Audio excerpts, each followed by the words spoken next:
यो लुकाको सुसमाचार पढ्दाखेरि हामीले एउटा कुरो के विचार गर्नुपर्छ भने पावल प्रेरितले लेखेका पत्रहरूमा चाहिँ उहाँले सिधै शिक्षा दिनुभएको छ कसरी जिउने भनेर, क्रिस्चियन जीवन कस्तो हुनुपर्छ भनेर प्रत्यक्ष रूपले आज्ञाहरू गरेको छ भने लुकाले लेख्दाखेरि चाहिँ उहाँले अप्रत्यक्ष रूपमा हामीलाई परमेश्वरको सन्देश दिन चाहनुहुन्छ र त्यसमा चाहिँ उहाँले धेरै मानिसहरूको जीवनीलाई एउटा पाठको रूपमा प्रस्तुत गर्नुहुन्छ। लुकाको सुसमाचारले र त्यसपछि प्रेरितको किताबले हामीलाई पाठ सिकाउँदाखेरि घटनाका साथसाथै व्यक्तिको जीवन नै पाठ प्रस्तुत हुन जान्छ। त्यसै कारण लुकाको सुसमाचार पढ्दा प्रेरित पढ्दाखेरि त्यो घटनाबाट लुकाले हामीलाई के सन्देश दिन खोजिरहनु भएको छ त्यो कुरो पनि हामीले बुझ्नुपर्छ। अङ्ग्रेजीमा यसलाई न्यारेटिभ भन्छ अथवा यसलाई एउटा कथा जस्तै घटनाको विवरणबाट पनि परमेश्वरको सन्देश लुकाले हामीलाई दिइरहनु भएको छ। त्यसै कारण उहाँले यीशुको जन्म यसरी यसरी भयो भनेर सिधै सुरु गर्नुभन्दा उहाँले त्यसको चारैतिर घटेका घटनाहरू समेत प्रस्तुत गरेर सायद उनले मरियमलाई पनि भेटेको हुनुपर्छ। त्यति बेलासम्म मरियम एउटा कसैको यो अनम्युट गर्नु होला मित्रहरू, तपाईँले सुरु गरेको हो न पहिलेदेखिको छ म्युट गर्नुभएको छैन भने कहाँबाट आवाज आएछ यो तपाईँहरू आफैलाई म्युट गरिदिनु होला ताकि म दुधारमा पर्नु नपरोस्। मेरो त एक्लै हात छ यहाँनिर, मेरो बुढी पनि आफ्नै कोठामा बसेर सुन्छ र तपाईँहरूले पनि साथ दिनुहोला आफ्नो आफैले म्युट गरेर। कहाँ पुगेका थियो हामीहरू? ल यतिखेर हो मलाई क्लासरुममा विद्यार्थीले सहायता गर्ने, म कहाँ पुगेका थिएँ बिर्सिहाल्छु। के पो भन्दै थियो म बिर्सिहालेँ। त्यसो म भन्न खोजेको कुरो के थियो भने लुकाले कसैको घटनालाई विवरण गरेर प्रस्तुत गरेर कसैको जीवनीलाई प्रस्तुत गरेर हाम्रो जीवनमा पनि परमेश्वरीय सन्देश दिन चाहनुहुन्छ र त्यसै सन्देशको सेरोफेरोमा आज हामी यस्तो एउटा विषयलाई हेर्दैछौँ जहाँ मैले यो शीर्षक दिएको छु, कठिन परिस्थितिमा काम लाग्ने कुराहरू। जब जीवन एकदमै अप्ठ्यारो घडीमा आएर उभिन्छ त्यति बेलामा हामीले चाल्नुपर्ने कदमहरू के रहेछन् त? कठिन परिस्थितिमा कस्तो खालका कदम चाल्दा यसले हामीलाई परमेश्वरीय सहायता उपलब्ध गराउँछ? किनभने हामी मरियमको जीवनबाट केही पाठ सिक्दैछौँ। आउनुहोस् हामी लुका 1:39बाट पढौँ। ती दिनमा मरियम आतुरीसँग पहाडतर्फ यहुदियाको एउटा गाउँमा गइन् र जकरियाको घरमा पसेर एलिसिबालाई अभिवादन गरिन्। जब एलिसिबाले मरियमको अभिवादन सुनिन् तब तिनको गर्भमा बालक उफ्र्यो र एलिसिबा पवित्र आत्माले भरिपूर्ण भइन् र एलिसिबाले चर्को स्वरले भनिन्, स्त्रीहरूमा तिमी धन्यकी हौ र तिम्रो गर्भको फल धन्यको हो। म माथि कसरी यस्तो कृपा भयो कि मेरा प्रभुकी आमा म कहाँ आइन्? किनभने हेर तिम्रो अभिवादन मेरो कानमा पर्ने बित्तिकै बालक मेरो गर्भमा आनन्दले उफ्र्यो। तिनी धन्यकी हुन् जसले परम प्रभुले तिनलाई भन्नुभएका कुरा पुरा हुनेछ भन्ने विश्वास गरिन्। मरियमको जीवनमा यो एउटा भयङ्कर ठुलो चुनौती थियो, एउटा आपत विपद नै थियो कि एउटा कन्याले गर्भधारण गरेको कुरो जब गाउँमा फैलिनेछ त्यति बेलामा उनलाई बसिन सक्नुहुनेछ।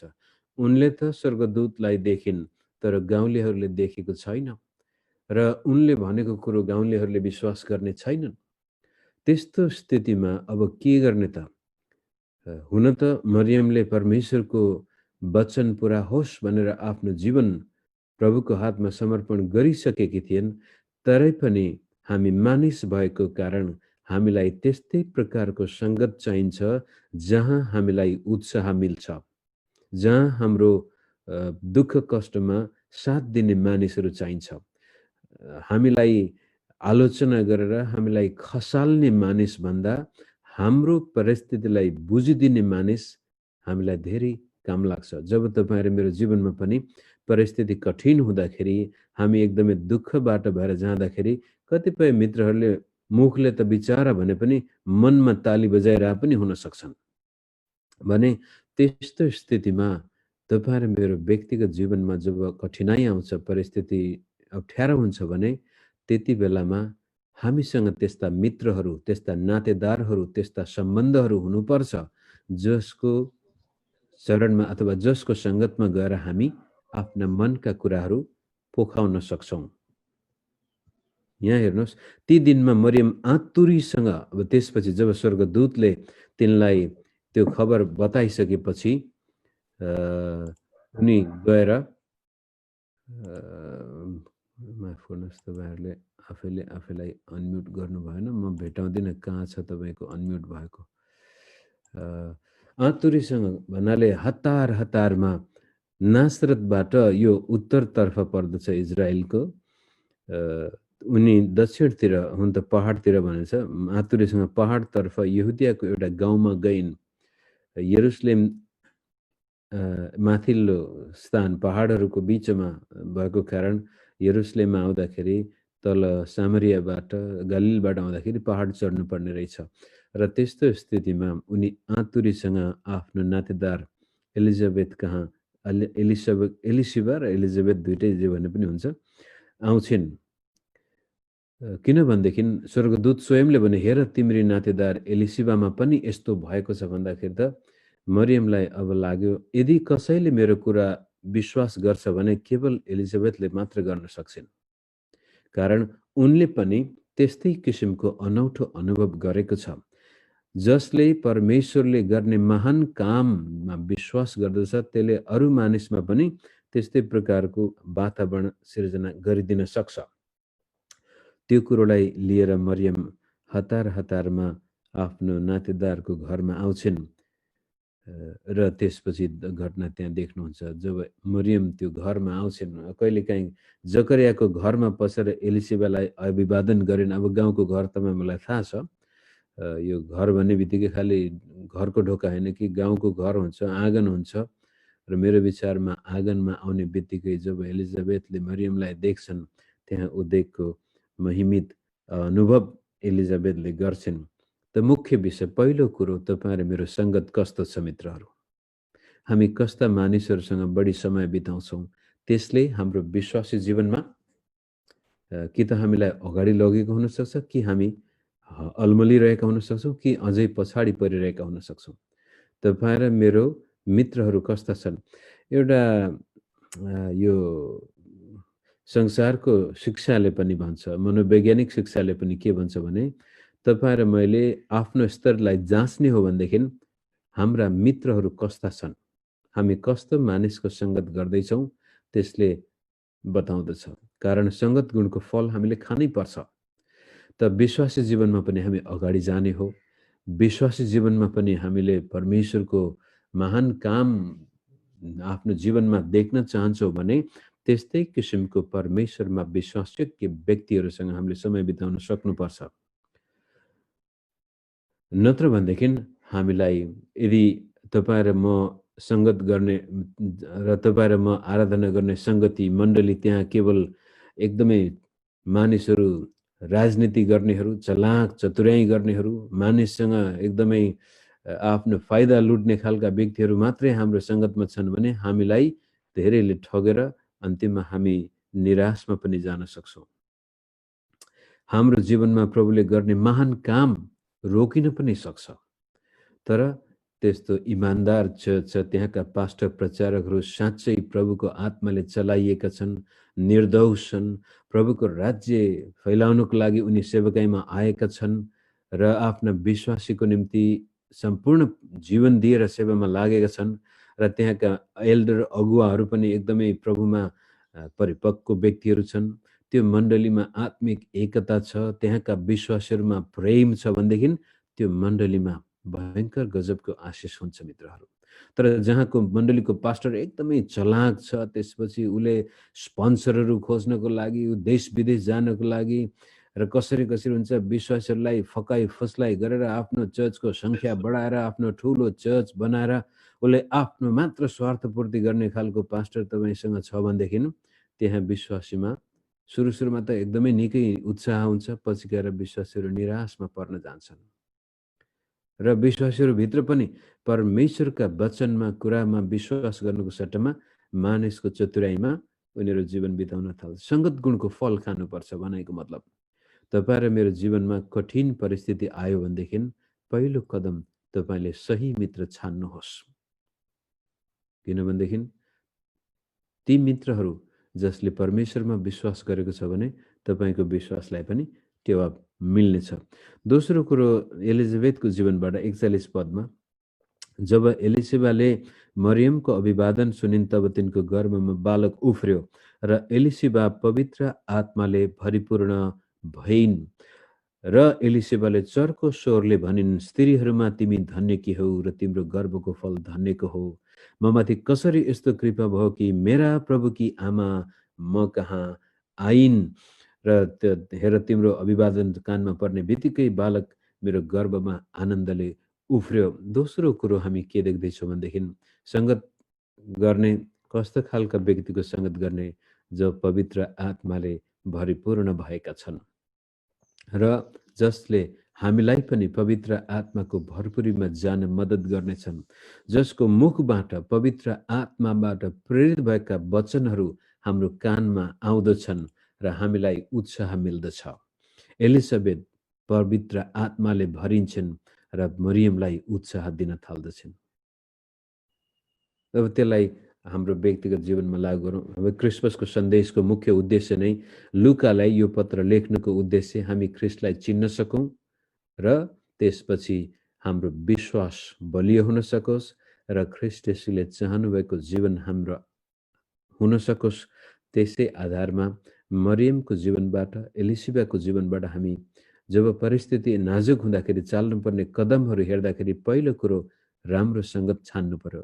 हाम्रा मित्रहरू राम्रा हुनु पर्यो जसले हाम्रो विश्वासमा टेवा पुर्याउनेछन्, हामीलाई खसाल्नुको सट्टामा हामीलाई उचाल्नेछन्। दोस्रो कुरो पवित्र आत्माको सङ्गति। जसरी असल विश्वासीको सङ्गत महत्त्वपूर्ण छ त्यस्तै किसिमले परमेश्वरको सङ्गत हुन त स्वर्गदूतले पनि भन्छ मरियमलाई, परमेश्वर तिमीसित हुनुहुन्छ, इमानुएल। र अहिले आएर एलिजाबेथ, मरियम र यूहन्ना बप्तिस्मा दिने, सायद यूहन्ना बप्तिस्मा दिनेको बाउ जकरिया लठ्याङ्ग्रो कुन कुनामा लाटो भएर बसेको थियो होला, ऊ पनि पक्कै पनि पवित्र आत्माले भरेको हुनुपर्छ, तर ऊ बोल्न सक्दैन थियो, चाहिँ त्यही भएर त्यसको उल्लेख गरेको छैन। तरै पनि त्यहाँ पवित्र आत्माको भरपुरी यो घर परिवारमा हामी देख्दछौँ। त्यो सङ्गतमा त्यो यस्तो सङ्गत छ जो पवित्र आत्माको उपस्थितिमा बाँचेको सङ्गत छ। तपाईँ र मेरो व्यक्तिगत जीवन होस् र तपाईँ र मेरो मण्डली होस्, तपाईँ र मेरो के भन्छ साथीभाइ जहाँ जस्तो सुकै हाम्रो सम्बन्ध किन नहोस्, ख्रिस्ट येशूमा विश्वास गरेको व्यक्तिको जीवनमा पवित्र आत्माको उपस्थिति अत्यन्त महत्त्वपूर्ण छ। मित्रहरू, तपाईँ र म एक्लै पवित्र आत्माको सहायता बिना क्रिस्चियन जीवन जिउन सक्दैनौँ। अलौकिक सहायता उपलब्ध छ, तर कतिपटक विश्वासी मित्रहरूले यसमा ध्यान दिँदैनन्। कहिलेकाहीँ मण्डलीमा शिक्षा पनि हुँदैन र हामीले सोच्छौँ पवित्र आत्मा हामीमा आइसक्नु भएको छ, हामीले पाइसकेका छौँ भनेर त्यो एउटा सबकन्सियस लेभलमा के भन्छ थाहै नपाइकन हामीले त्यो अस्युम्ड भन्छ, त्यो विचार गर्छ छ ममा पवित्र आत्मा हुनुहुन्छ, त्यो त हो, तर त्यो खालि अप्रत्यक्ष रूपमा पवित्र आत्मालाई मसँग हुनुहुन्छ भन्नुको सट्टामा प्रत्यक्ष प्रत्येक दिन पवित्र आत्माको जल्दो बल्दो उपस्थितिको अनुभव हामीसँग हुनुपर्छ। यहाँसम्म कि गर्भमा भएको बालकले त पवित्र आत्माको उपस्थितिको महसुस गर्दैछ भने हामी जीवित भएकाहरू त झन् बढी महसुस गर्नुपर्ने हुन्छ। पवित्र आत्मालाई सन्ताप नदेऊ, पवित्र आत्माको आगो ननिभाओ, पवित्र आत्मालाई चित्त नदुखाओ, पवित्र आत्माको विरुद्धमा पाप भन्ने जस्ता कुराहरू पनि प्रभु येशूले नै उल्लेख गर्नुभयो।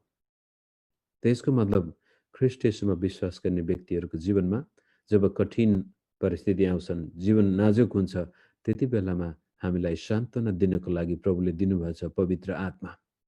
त उहाँसँग हाम्रो घनिष्ठ सम्बन्ध हुनुपर्छ मित्रहरू। जसरी तपाईँ र म पिता पुत्र भनेर बुझ्न सक्छौँ, त्यस्तै किसिमले पवित्र आत्मा पनि एउटा यस्तो व्यक्ति हुनुहुन्छ जो तपाईँ मसँग बातचित गर्न चाहनुहुन्छ, संगत गर्न चाहनुहुन्छ, बोल्न चाहनुहुन्छ र पवित्र आत्माको त्यो उपस्थिति हामी शरीरमा पनि कतिपल्ट अनुभव गर्न सक्छौँ। त्यो वातावरण परिवर्तन हुन सक्छ जब पवित्र आत्मा हाम्रो जीवनमा प्रत्यक्ष रूपले उपस्थित र कार्यरत हुनुहुन्छ। एउटा ख्रीष्ट येशूमा विश्वास गर्ने व्यक्तिको जीवनमा जति असल साथीभाइको संगत महत्त्वपूर्ण छ, त्यति नै अब त्यो साथीभाइहरूको बीचमा पवित्र आत्माको उपस्थितिको पनि महत्त्व छ। पवित्र आत्माले भरिएको मण्डली, पवित्र आत्माको काम भइरहेको मण्डलीमा तपाईँ अचम्म प्रकारको न्यानोपना पाउनुहुन्छ। तर जहाँ पवित्र आत्माको उपस्थिति हुँदैन, जहाँ पास्टर अगुवाहरू एल्डर डिकनहरू बीचमै मनमुटाव हुन्छ, जहाँ विश्वासीमा मनमुटाव हुन्छ, त्यो मण्डलीमा एकदमै चिसोपना हुन्छ। त्यहाँ रमाइलो हुनै सक्दैन। अलिकति केही कुरो गरौँ भन्ने बित्तिकै एउटा अर्कोसँग नमिल्ने, अर्कोसँग नमिल्ने मनमुटावले गर्दाखेरि पवित्र आत्माको न्यानोपना हटेको हुन्छ। तर जहाँ पवित्र आत्माको उपस्थिति छ, त्यहाँ गजबको अलौकिक एकताका साथसाथै मन मिलेको। कस्तो खालको मन? हामी एक अर्कालाई बनाउन थाल्छौँ। बोल्दाखेरि एक अर्काको जीवनमा जीवन प्रदान गर्ने शब्दहरू बोल्दछौँ। जुन मण्डलीमा कुरा काटिन्छ, पास्टरको कुरा विश्वासीले काट्ने, विश्वासीको कुरा पास्टरले काट्ने, एल्डरको कुरा विश्वासीले एकले अर्काको कुरा काट्ने भने त्यो पवित्र आत्माको उपस्थिति भएको चर्च पनि होइन, विश्वासीहरू पनि होइनन्। सायद यो कतिलाई गाली गरेको जस्तो लाग्ला, म गाली गर्नु खोजा होइन, तर तपाईँहरू मेरो व्यक्तिगत जीवनमा यदि परिस्थितिमाथि हामीले विजय पाउने हो भनेदेखि पवित्र आत्माको सहायता चाहिन्छ। पवित्र आत्माको सहायता आउनको लागि हामी एक अर्कासँग त्यस्तो प्रकारको सद्भाव हामी बीचमा हुनु पर्यो, जस्तो प्रकारको सद्भाव अब एलिजाबेथ वृद्ध स्त्री हुन्, मरियम एकदमै जवान स्त्री हो, र पनि जुन प्रकारको श्रद्धा आदर एलिजाबेथले मरियम प्रति गरेको छ, विचार हेर्नुहोस् त, ममाथि कसरी 43 पद, ममाथि कसरी यस्तो कृपा भयो कि प्रभु मेरा प्रभुकी आमा म कहाँ आइन्। सायद यो एलिजाबेथ दिदी पर्थिन् कि फुपू पर्थिन् कि के चाहिँ नातेदार पर्थिन् भनेको स्पष्ट छैन, तरै पनि वृद्ध थिइन् एलिजाबेथ। मरियम एकदमै जवान थिइन्। तिमी भनेर बोलाउनु पर्ने हो, तर मरियमको भाषा इज्जतदार भाषा, आदरको भाषा प्रयोग गरिएको छ, किनभने पवित्र आत्माले मरियमको जीवनमा जो काम गर्दै थियो त्यो महान काम थियो र एक आपसमा त्यो माया प्रेमका साथसाथै एक अर्काको जीवनमा प्रभुले गरेको कामको कदर अनि इज्जत भएको छ यहाँनिर। त असल सम्बन्ध त्यो सम्बन्ध हो जहाँ तपाईँलाई इज्जत गरिन्छ, आदर गरिन्छ, जहाँ तपाईँ अरूलाई पनि आदर अनि सम्मान गर्नुहुन्छ। जीवनमा एउटा मैले व्यक्तिगत जीवनमा अनुभव गरेको के छ भनेदेखि मैले सकेसम्म आजसम्म मसँग भेट हुने मित्रहरूलाई त र तिमी भन्न सानसाना नानीहरूलाई पनि मलाई गाह्रो पर्थ्यो। अहिले आएर त अब छोराछोरीको उमेर भएको, नाति भइसक्यो कतिजना त, र पनि आदर दिन चाहिँ हामीले जान्नु पर्दछ, सिक्नु पर्छ, सम्मान गर्न सिक्नु पर्यो। अर्काको भलाइ हाम्रो मनमा छ भने पवित्र आत्मा त्यहाँ काम गर्नुहुन्छ मित्रहरू। तेस्रो कुरो, पहिलो कुरो असल मित्र छान्नु पर्ने हुन्छ हामीले। त्यस्ता विश्वासयोग्य संगतमा हामी जानु पर्यो जहाँ हाम्रो मनोबल बढ्छ। त्यसपछि पवित्र आत्माको भरपुरी र तेस्रो चाहिँ 45 पद, तिनी धन्यकी हुन् जसले परमप्रभुले तिनलाई भन्नुभएको कुरा पुरा हुनेछ भनी विश्वास गरिन्। परमेश्वरका प्रतिज्ञामाथिको विश्वास अर्को एउटा बडो गजबको पक्ष हो जसले विश्वासीको जीवनमा उदिकका काम गर्दछ। धेरै क्रिस्चियन विश्वासी मित्रहरू जब आपत पर्दाखेरि उनीहरू परमेश्वरका वचनमा विश्वास गर्नुको सट्टामा मानिसको सहायता खोज्न बढी छिटै आत्तिन्छन्। ऋण खोज्न जाने हो कि मद्दत माग्ने हो कि, तर परमेश्वरका प्रतिज्ञामाथि विश्वास गरेर बस्न चाहिँ कता कता अप्ठ्यारो हुन जान्छ। मुख्य कुरो चाहिँ विश्वास। तपाईँ र म परमेश्वरप्रति र परमेश्वरले दिएका प्रतिज्ञामा कतिको विश्वास गर्न सक्छौँ। यहाँ त धन्य की हुन् तिनी हुँदा तिनले माथि धन्यको त्यो कोख भनेर मरियमलाई निकै आशिष दिएको छ एलिजाबेथले। र त्यसपछि अन्तिममा धन्य की हुन् तिनी जसले परमप्रभुले तिनलाई भन्नुभएको कुरा पुरा हुनेछ भनी विश्वास गरिन्। सायद जकरिया लाटो भएको अब 6 महिना भइसकेको छ अनि कहिलेकाहीँ त दिक्क पनि लाग्छ होला। यो बुढोले स्वर्गदूतले भनेको कुरो फ्याट्टै विश्वास गरिदिएको भए यस्तो लाटो बन्नुपर्ने थिएन।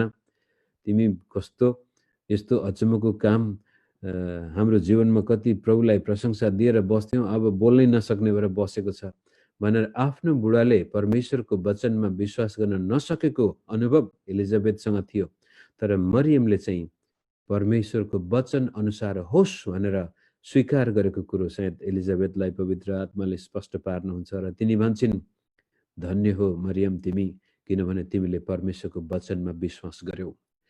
यसो प्रभुले पनि यो यूहन्ना 20 अध्यायको अन्तिमतिर भन्नुहुन्छ, थोमसले आएर म त विश्वास गर्दिनँ जबसम्म देखेको छैन भन्दाखेरि प्रभुले थोमालाई भन्नुहुन्छ, तिमीले त देख्यौ र विश्वास गर्यौ, तर धन्यका हुन् ती मानिसहरू जसले मलाई देखेको छैनन् र पनि विश्वास गर्दछन्। विश्वासले हामीलाई आशिषित जीवनमा लैजान्छ। मुक्तिको लागि जसरी हामी विश्वास गर्दैछौँ त्यस्तै किसिमले जीवनका हर परिस्थितिहरूमाथि विजय प्राप्त गर्न पनि परमेश्वरका प्रतिज्ञामा विश्वास नगरी हामीलाई अर्को उपाय त्यहाँ छैन मित्र।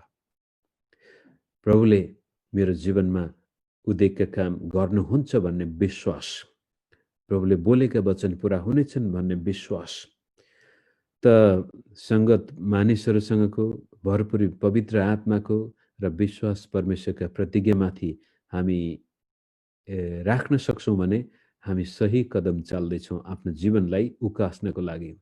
र यदि तपाईँ आशिषित व्यक्ति छ, अहिले सब ठिक छ, तपाईँको जीवनमा प्रभुले आशिष दिनु, शरीरमा स्वास्थ्य छ, परिवारमा शान्ति र माया प्रेम मिलाप छ, हातमा 2-4 पैसा प्रशस्तै खाना लाउन पुगेको छ भने त्यस्तो स्थितिमा पनि यदि संगत खराब हुन गयो, गलत संगतमा तपाईँ पर्नुभयो भनेदेखि बिस्तारै बिस्तारै तपाईँको आत्मिक जीवन खुस्किन सक्छ र त्यसपछि तपाईँको जीवनमा पवित्र आत्माको उपस्थिति हटेर जान सक्छ। किनभने जब गलत संगतमा हामी जान्छौँ, गलत संगतमा जाने बित्तिकै हाम्रो मुखको दुरुपयोग हुन्छ। हामी अर्काको जीवन दिने वचन बोल्नुको सट्टामा अरूलाई खसाल्ने वचन बोल्न थाल्छौँ, त्यसपछि काम पनि त्यस्तै गर्न जान्छौँ, जसले हाम्रो जीवनबाट पवित्र आत्माको उपस्थिति हटेर जान्छ।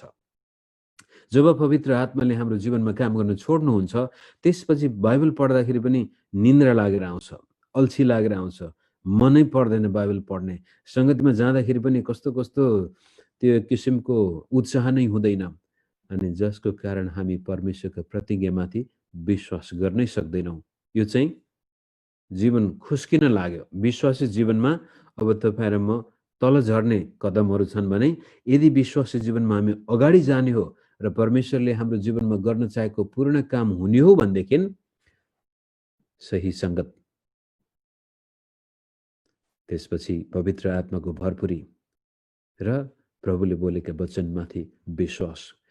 विश्वास अचानक एकैपटक आउँदैन हो, कहिलेकाहीँ त पवित्र आत्माले गजबको काम गर्नुहुन्छ, तर विश्वास उत्पन्न हुनको लागि दिनदिनै तपाईँ र मैले मेरो हृदयमा परमेश्वरको वचन रोप्नुपर्ने हुन्छ। कानबाट हृदयमा प्रभुको वचन जानुपर्छ। त्यसै कारण आजको समयमा तपाईँले मानिलिउँ अहिले हामीसँग चर्चमा जाने अवस्था छैन भने इन्टरनेटको माध्यमबाटै पनि तपाईँले परमेश्वरको वचन दिनदिनै सुन्नुहुन्छ भने यसले तपाईँ र मेरो हृदयमा विश्वास उत्पन्न गर्छ। जब हाम्रो हृदयमा विश्वास उत्पन्न हुन्छ त्यसपछि हामी जीवनका हर परिस्थितिलाई सजिलै सामना गर्न सक्छौँ। विश्वासले नै हो पहाडहरू हटाउने।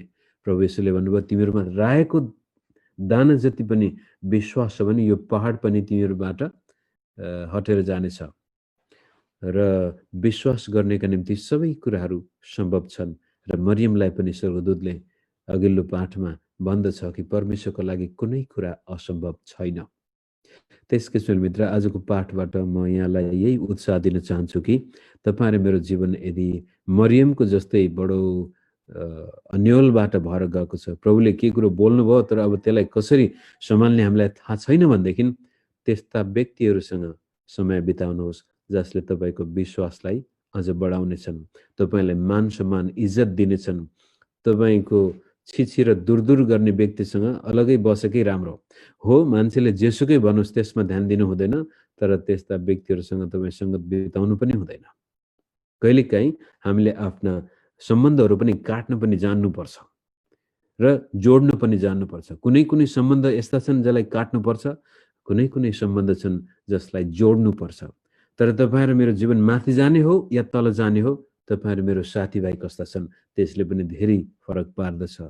त्यसपछि त्यस्तो सङ्गतमा समय बिताउनुहोस्, त्यस्तो मण्डलीमा समय बिताउनुहोस्, त्यस्ता घरेलु सङ्गतिदेखि लिएर साथीभाइसँग समय बिताउनुहोस् जहाँ पवित्र आत्माको लागि मानिसहरू भोकाएका छन्, प्रभुको वास्तविक उपस्थिति चाहन्छन्। धर्म कर्म होइन, रीतिरिवाज होइन, मानिसहरूका ती योजनाहरू पुरा गर्नको लागि मात्र होइन, हाम्रो जीवनमा पवित्र आत्माको काम जहाँ भोकाइन्छ, तिर्खाइन्छ, त्यस्तो सङ्गत जानुभयो भनेदेखि त्यसले तपाईँलाई परमेश्वरका वचनमाथि विश्वास गर्न मद्दत गर्नेछ, प्रतिज्ञामा विश्वास गर्नुहुनेछ र विश्वास गर्नेका निम्ति सबै कुराहरू सम्भव हुँदछन्। यति भन्दै आज म फेसबुकका मित्रबाट बिदा लिन चाहन्छु र तपाईँहरू जो पछि युट्युबमा यो हेर्नुहुन्छ तपाईँहरूलाई पनि परमेश्वरले आशिष दिनुभएको होस् र तपाईँको सङ्गत सही होस्, पवित्र आत्माको भरपुरीले तपाईँ भरिनु भएको होस् र त्यसपछि विश्वासका साथ जब बाइबल पढ्नुहुन्छ भनेदेखि ती बाइबलका प्रतिज्ञालाई वास्तविक विश्वास गरेर आफ्नो जीवनमा काम गर्नको लागि ठाउँ दिनुभएको होस् भन्दै बिदा हुन्छु। जय मसीह।